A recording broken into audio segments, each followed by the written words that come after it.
Okay, so I'm live again. We're going to get some perfect pitch experiments today. I'm going to go ahead and take you through my process and show you what a potential practice session would look like. But I'm getting a lot of questions, which I'd like to go through, just answer some of them real quick. On one of my videos, How to Audiate, a Beginner's Guide to Musical Thinking, somebody said, I cannot hear anything. It's ANX, xylem, and xylem. I cannot hear anything, nothing. Is this just pretending you hear something, or do you actually hear sounds? So I'm not exactly sure what this is referring to, but if it's referring to the ability to audiate, then yeah, absolutely. I can hear sounds. And I posted this in the comment, but when I was an undergraduate, I do remember when I was trying to learn to audiate. And I'm pretty sure I could always, I mean, definitely hear other people's voices, other music in my head to some degree, the way we all kind of get a song stuck in our head. But the ability to audiate was starting to become something that was more interesting to me and something that I was actively trying to develop. I remember talking with Virko Bali about whether or not the audiation was getting stronger, whether or not I was hearing internal voices. And I remember that I think I did have trouble hearing two sounds at once. And so I really wrote the technique builder when all this was fresh in my mind, that music composition technique builder.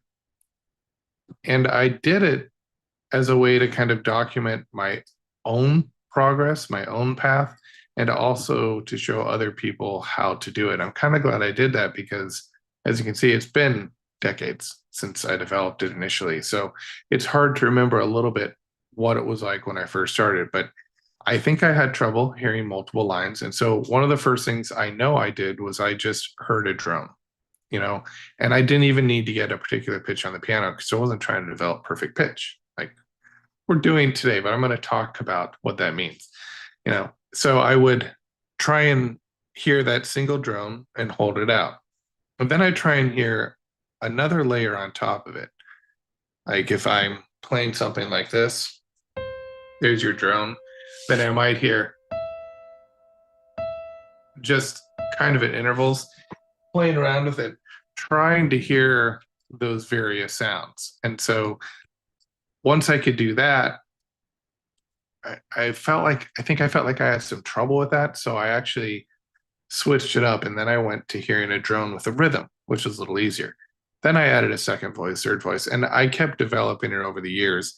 And now it's something that I teach. So, yes, you can actually hear sounds. You can hear anything from two lines is not too difficult once you develop the basic ability because it kind of builds from there to multiple lines. I mean, you could hear an entire orchestra score, but that might require a little bit of preparation.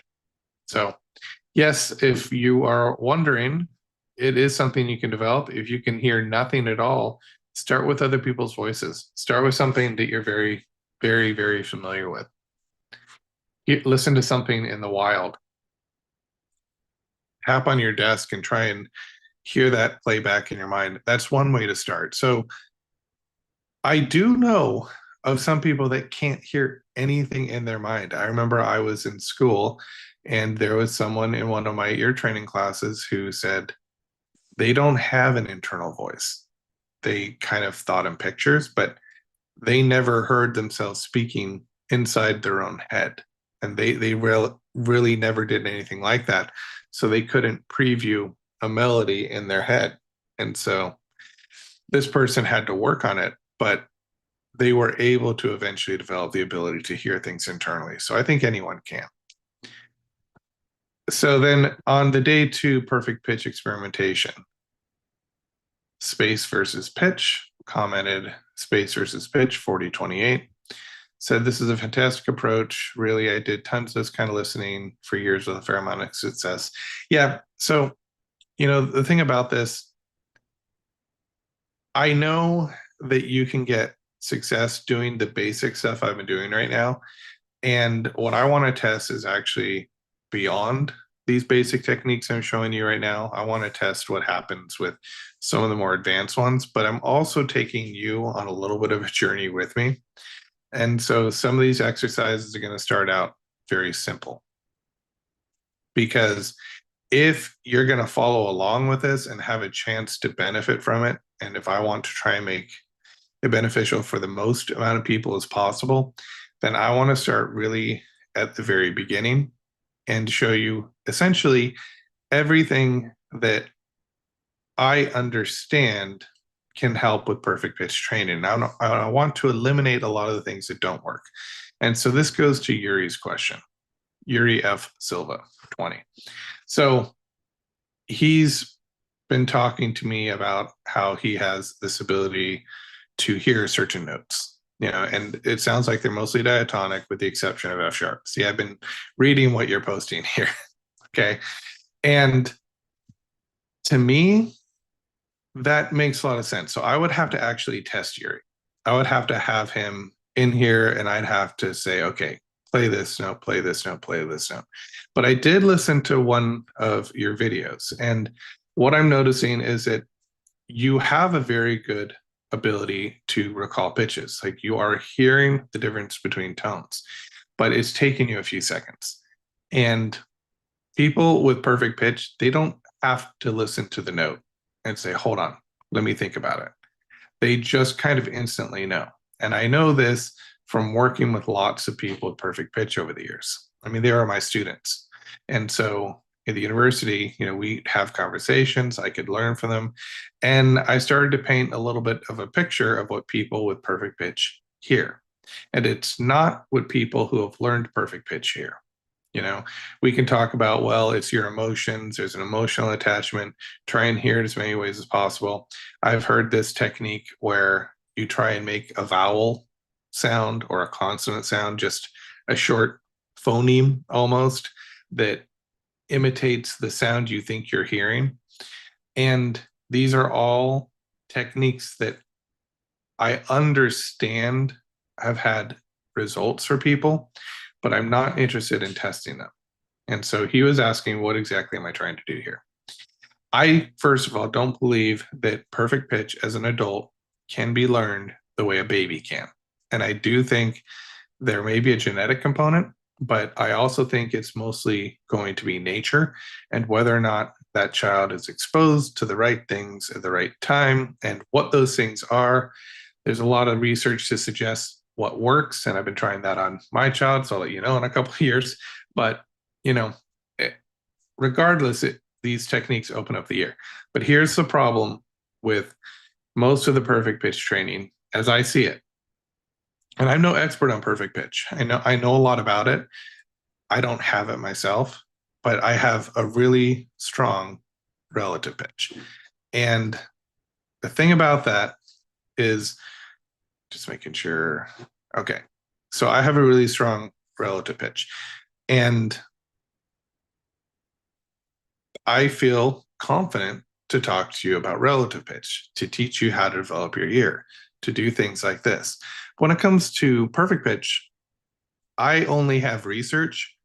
I have what other people with perfect pitch have told me. And then I have what the students who I've taught who have developed perfect pitch while taking my courses have told me. And so I can combine all that and I can start to make certain assumptions about perfect pitch. And maybe I'm in a more unique situation to do that, because it seemed, for whatever reason, at the school I taught at, we seem to have a pretty high level of people who were either born with it or later developed it. And it would typically take 6 months to a year sitting in one of my ear training courses before they could start to hear with great reliability a C. But do I think they're actually hearing C? And this is what I'm trying to test here. So there's a lot of techniques, and I want to go over them real quick. There's vocal tension. So if I sing a note, bum, okay, I got the C that time. Bum. So if I use vocal tension, I can feel and memorize where C feels like in my throat. And so even if I'm not singing the note, I can just kind of pretend like I'm going to sing, or even think that I'm going to sing, and the right note will come out because I've learned it through a physical sensation, vocal tension. And so I can hear the C, I can feel it. I actually don't know where I feel it, but people with vocal tension, maybe they feel it like in the middle of the throat. They can feel the degree of tension that allows that sound to come out. And so people can get very accurate with that. You can generally learn one note that way. And then if your relative pitch is really good, then you effectively have perfect pitch in the sense that you can quickly identify all the other notes. So that's one. I don't want to use vocal tension because vocal tension is not what people with perfect pitch actually use. So it's not a technique that somebody with perfect pitch would generally and across the board, I'm looking for commonalities here, would associate with perfect pitch. So that one's out.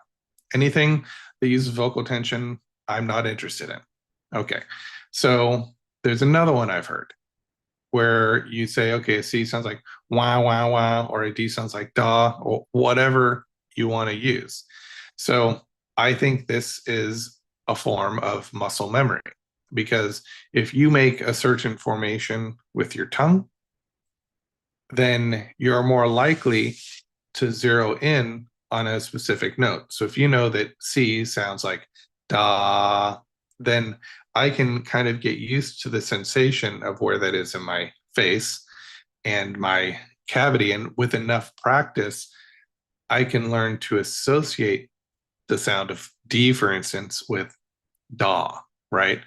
Even if I'm not saying it. And even if I'm not aware that I'm saying it anymore, I can still associate it with that kind of muscle memory.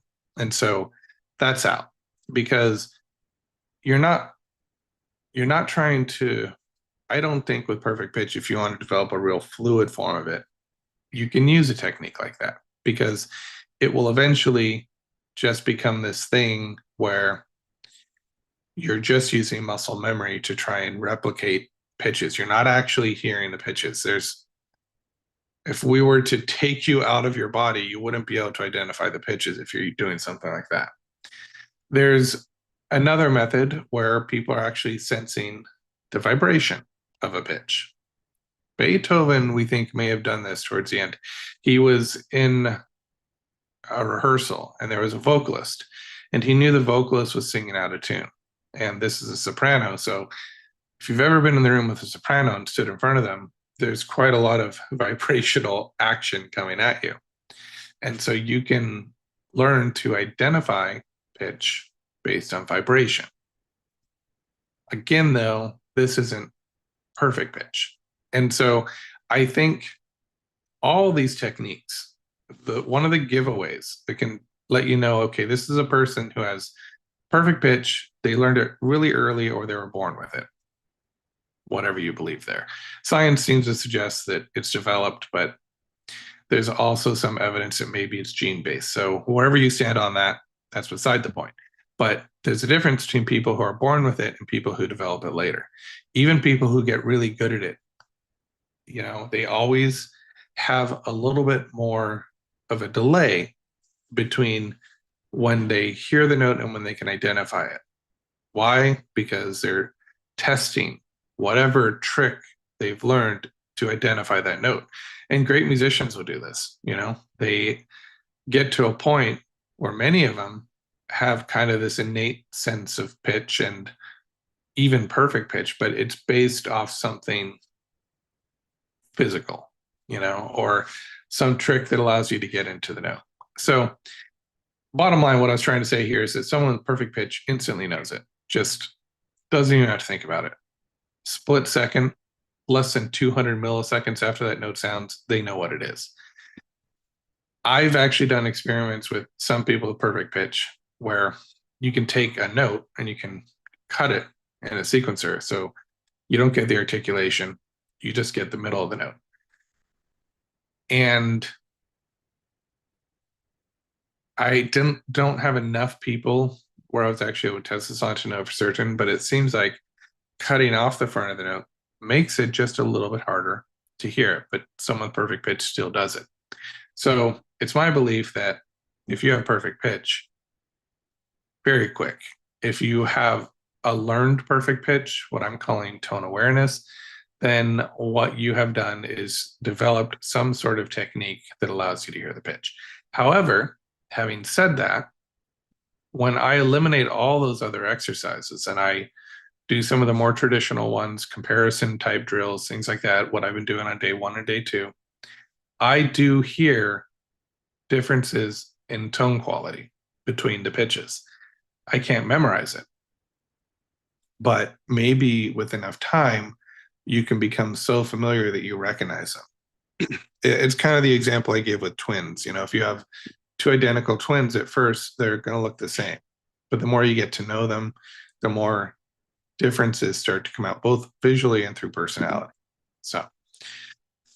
So Yuri, that's what I'm trying to do. I'm not trying to help you develop perfect pitch. I am playing around with something that's fun for me, something that's new for me, something I haven't done before. And I want to see how far I can go with this. I'm going to take this experiment at least 30 days. Maybe I'll go further if I like the results. But part of it is also to keep me accountable to you, because now, whether you watch these or not, you can see that I came in every day for 30 days, practice some of these common techniques, as well as some that I'm just going to create as I go, because this is an intuitive process here in the beginning. And then we'll see where I end up. And I'm showing you really how I learn and how I teach things in some ways. So it starts out very intuitive. I base it on what research is available. I base it on the known exercises at work. I eliminate anything like vocal tension, using syllables, because I think those are tricks.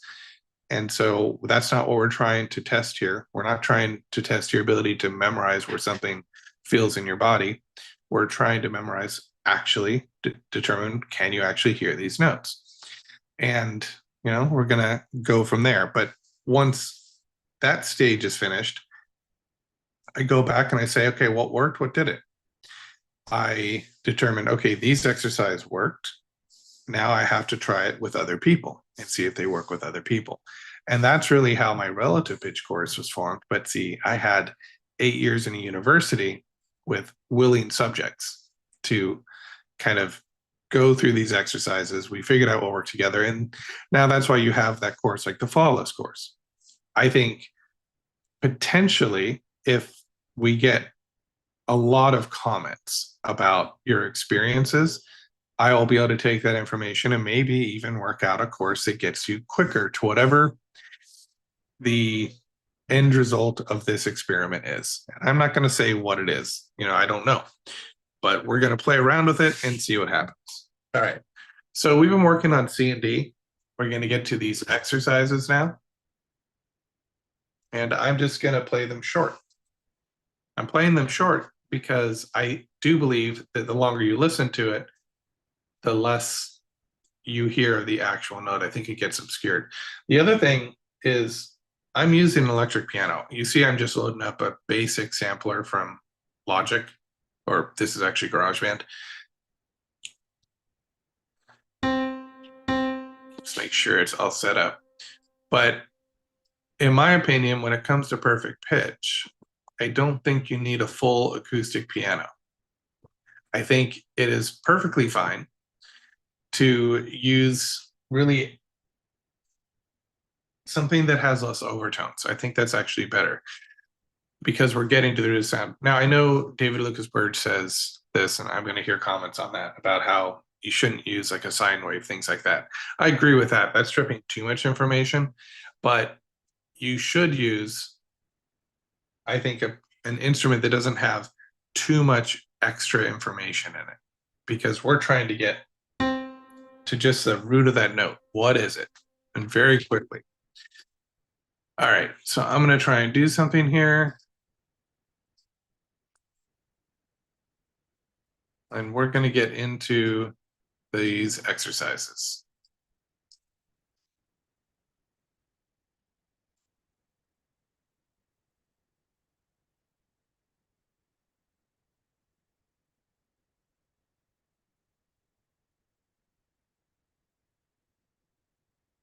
Okay. So I'm just listening for any difference right now.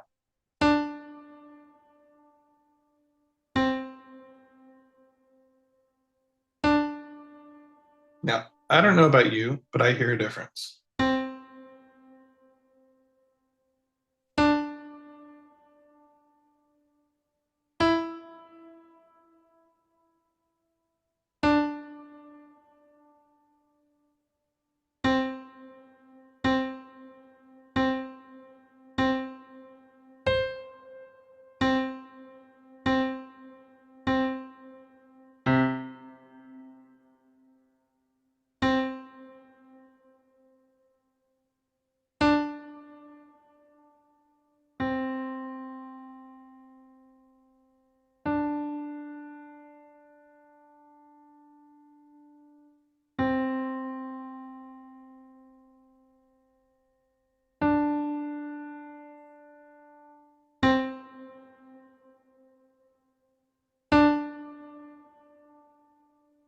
Hard to explain, but the C I've always viewed as kind of like silvery, almost like glass. The D,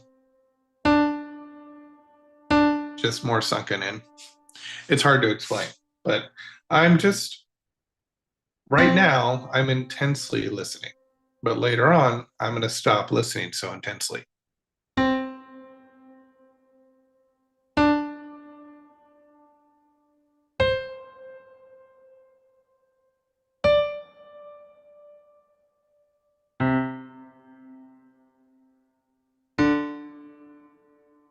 That one was pretty obvious.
Okay, so now I'm going to try and listen to them together and hear the quality side by side. So I'm going to listen for the bottom and then the top note.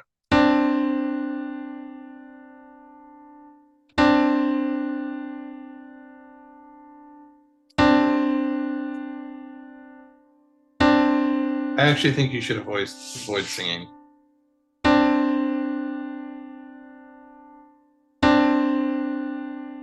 The point is to try and get all this in your head as quickly as possible.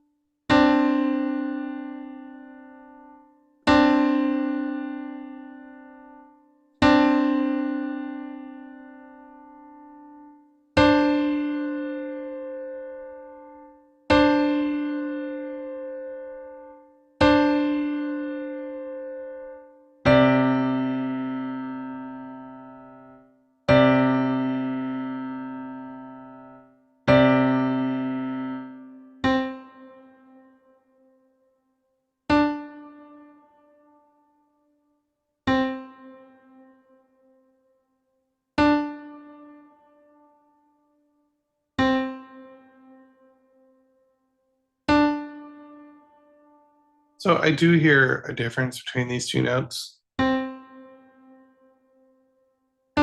So the question becomes, do I push it and listen to a new note? Or do I stick with these two? Okay, now I don't want to sing anything. I don't want to go bum and then check myself to see if I'm right. because I feel like I'm training myself to use vocal tension there, and I don't want to do that. And if you can try something, go ahead and sing a note. La. Okay, go and sing that note. La. And now imagine internally. When you imagined it internally, did your throat reflexively try and sing that note? Like you felt a little bit of tension here? If you didn't, that's pretty fantastic. I think it's a little bit unusual. But if you felt the vocal tension here tighten up, that's why I'm trying to avoid singing, because the moment you sing something, you're training your internal mind to respond to what you're doing physically. And I don't think that's a way to learn this. It's like the tricks with songs, you know, maybe they can help you get into the notes at first. Maybe it's a useful technique right from the beginning where you try and associate a sound. I don't know, wah, da, whatever you want to come up with.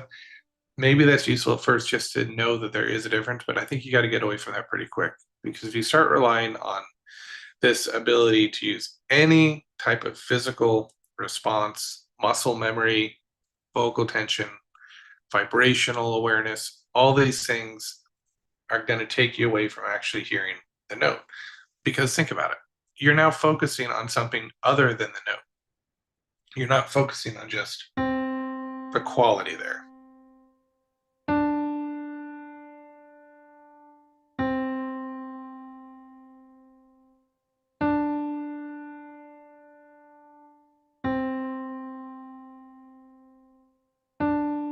Every once in a while, I'm going to throw in another note just to hear a difference in quality, not to learn the new note.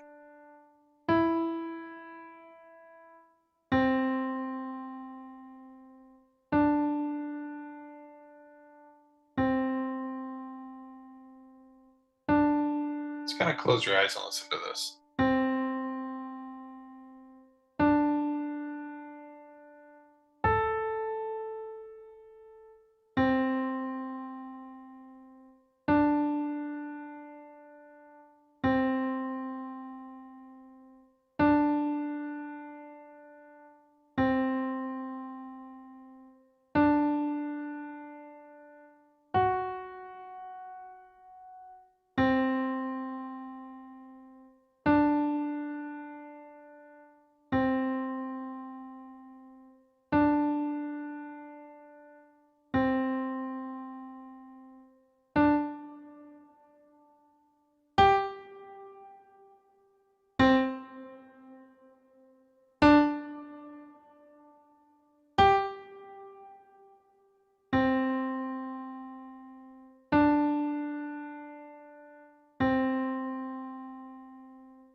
Okay, so when I'm playing these other notes, the ones that are not C or D, is something changing about it for you?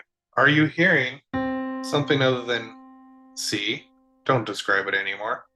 We're past that. D. And this note, which I'm not even going to name. If you knew what that note was from relative pitch, fine, but get away from that. We don't want to have relationships. We want to have comparisons. That's, I think, and you know, I'm no expert on perfect pitch training, but that's what I think one of the differences is.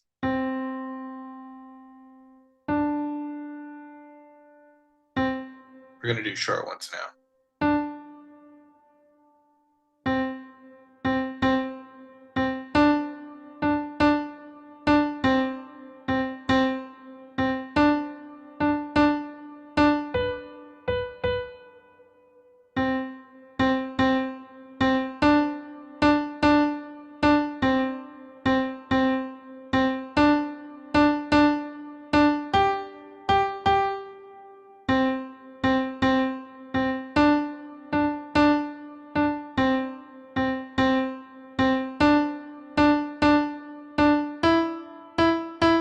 Okay, so I'm actually happy with where I am today, because I can hear if I go from C to D, I don't know what the notes are, but I can hear a difference. I can hear a difference. the A for me really stands out. So I'm going to stop there because I think that this is a very, I do think that when a lot of people say this is a very refined technique, it's something that is very subtle. I think that's true. And if you push it, if you push it, it's just reading a comment. If you push it too fast, then I think you're going to overwhelm yourself and you're going to lose it. So I think you need to stop at a point where you heard something, but don't go too far with it. So I'm going to try and come in every day. This is kind of a 30-day challenge here, and I'm going to continually add to this, but I'm basing it off my own progress. So let me know what you're hearing. The other thing, this is another perfect pitch thing. If you become very familiar with kind of like one note, like for me, that A is starting to stand out. I didn't expect that. I actually thought it'd be the C or the D because when I taught in the university, C was the note that the quasi perfect pitch students started to hear. And it's because everything we did started on C. But for whatever reason, that A is standing out to me.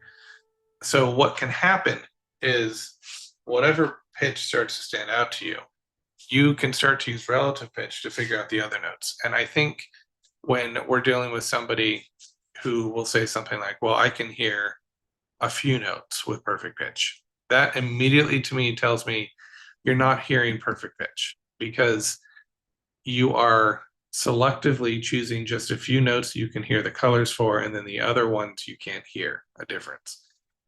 And I don't think it takes that long to start to learn those other colors, although I could be wrong.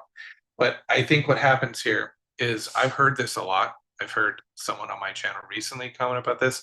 I've heard it with other people in the university too. There's not a whole lot that I haven't heard before, but they'll say things like, well, I can do all the white keys, but I can't do the black keys. And that to me tells me you have a pretty good relative pitch for C, because whether you know it or not, you have a good tonal memory. You're keeping C in the back of your mind and you're able to relate it to all the other pitches. But when you start going into the chromatic stuff, that reveals a weaker relative pitch. And it also reveals that you don't really have perfect pitch. What you have is this ability to hear within C, the modes of C. Because once you add those sharps, it tends to fall apart for people who can identify just a few pitches. So I think you have to be careful if you're trying to develop this. I think there's things that will distract you from getting a really powerful ability to have what I call tone awareness. I'm not advocating we're going to get perfect pitch here. I just want to make that clear, trying to be as transparent as possible on that. But I do think that when you're using any of these gimmicks I talked about towards the beginning of the session, you're only going to hurt your progress. So look, we're going to keep going through this. This is just kind of entry level perfect pitch training. I'm using techniques that other people say work, that they've used in research studies. And I'm also inventing a few of my own based on what it feels like I should do in the moment. So it's a little bit of research, a little bit of intuition, and we'll see what happens. So hopefully join me here tomorrow. I'm probably going to try and do these about 10-ish. Won't be able to do that too much on Wednesdays or Thursdays because I teach lessons, but probably be later in the afternoon or earlier. But in general, 10-ish Pacific Standard Time. I hope you're enjoying this, and I will see you next time. Thank you.